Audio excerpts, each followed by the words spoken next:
unscripted.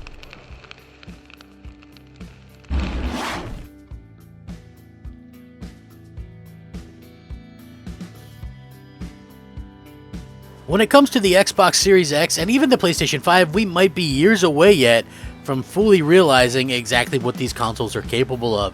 That's going to be the sad truth of the matter, and not because it typically takes a couple of years for developers to kind of feel out the hardware, which is usually the case as well, and not because they're going to support last-gen consoles probably for a couple more years, which they probably will, but I think mostly because we're in the middle of a pandemic, and so these games are going to get delayed and pushed back, and we're going to not really see what these consoles are fully capable of for some time yet. And I think that that could mean a couple different things. First of all, I think that it could mean less of a chance that we get a mid-gen refresh, because obviously we're still getting games that could honestly run on last-gen hardware to this point. So, you know, if it's going to take that much longer to kind of get into that, then I do feel like, you know, we were probably pretty close to, you know, still seeing that, you know, and again, what these consoles are fully capable of, we don't really know. We know that the Xbox Series X is very much not reaching potential, and there's lots of reasons for that. Let's just be real.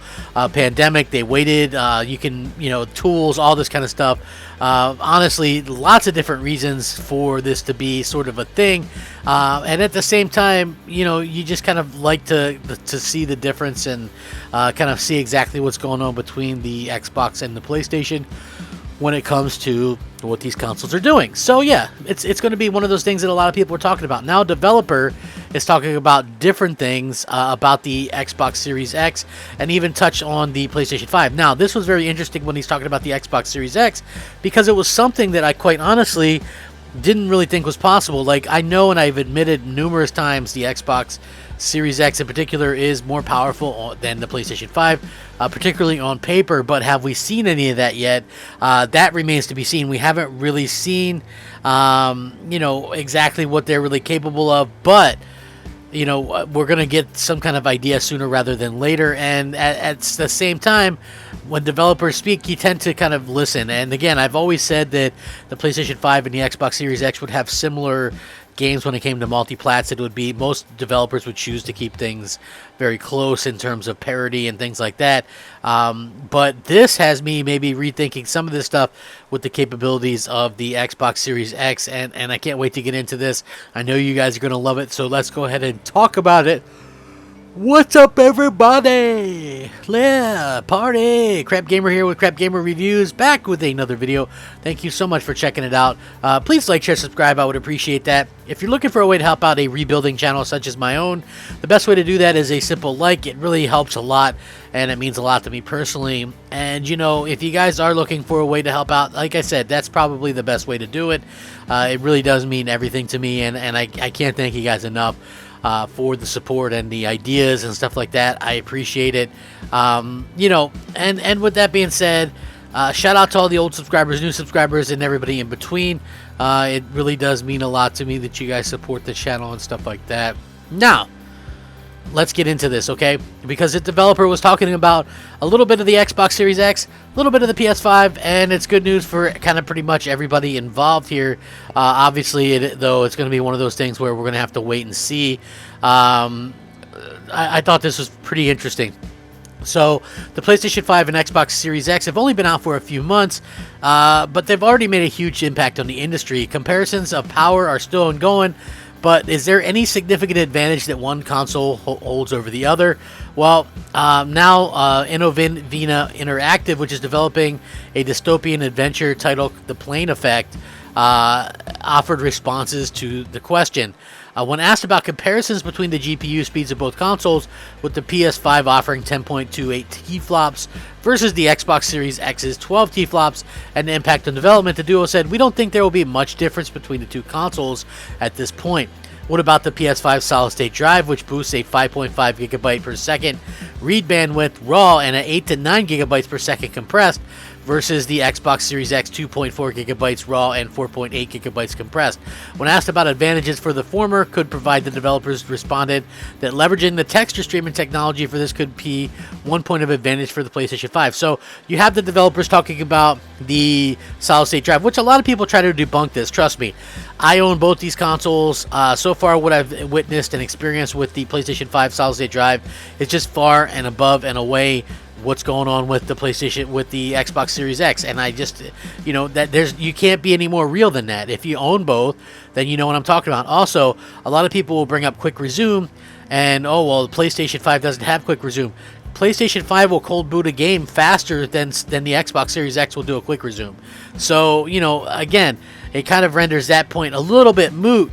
But at the same time, I think that both offer some serious hardware under the hood, just taking different things about it. Now, the part that I thought was very interesting here was to also, when they were talking about the Series S, which has been billed as a machine capable of running 1440p 60 frames while hitting 4K resolution on most titles will be tough, especially in the coming years. They say that the Xbox Series S will be a good compromise to have excellent frames per second performance, and the Xbox Series X will allow gamers to enhance to 8K too. So talking about 8K, like, that's really something that I find to be pretty incredible if you think about it. I mean, we all kind of joked around about it, and I know for the most part, I don't think I've ever seen anybody with an 8K TV.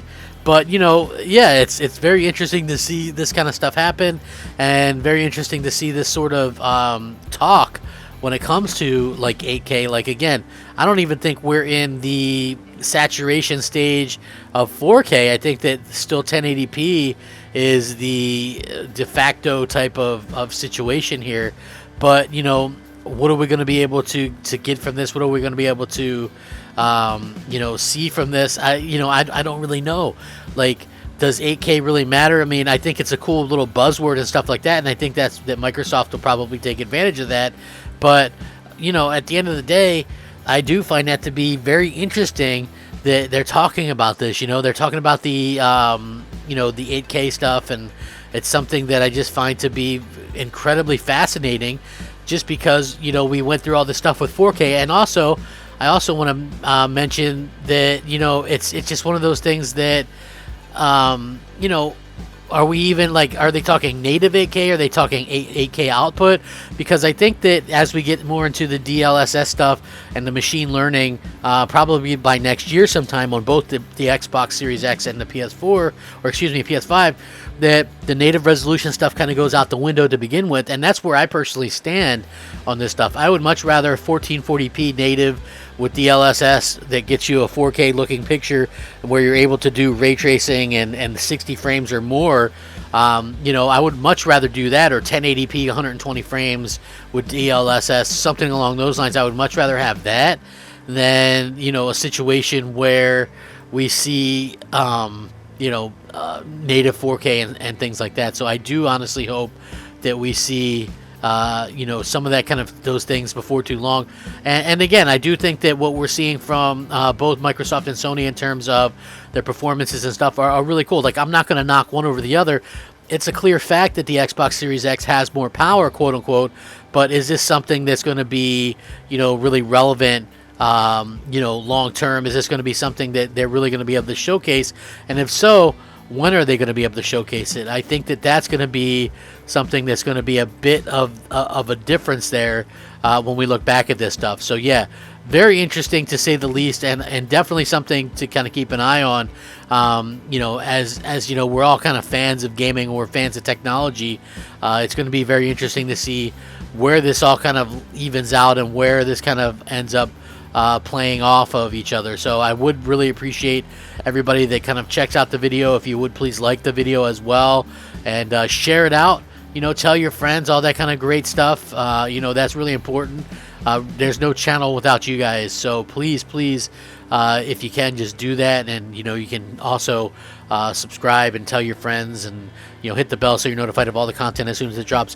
What do you guys think about this kind of stuff, though? What do you guys think about 4K, 8K native resolution? Do you think that that's really important, or do you think that's not something that's really important? Do you feel like this is something that developers and things like that kind of, you know, maybe people put too much emphasis on this stuff.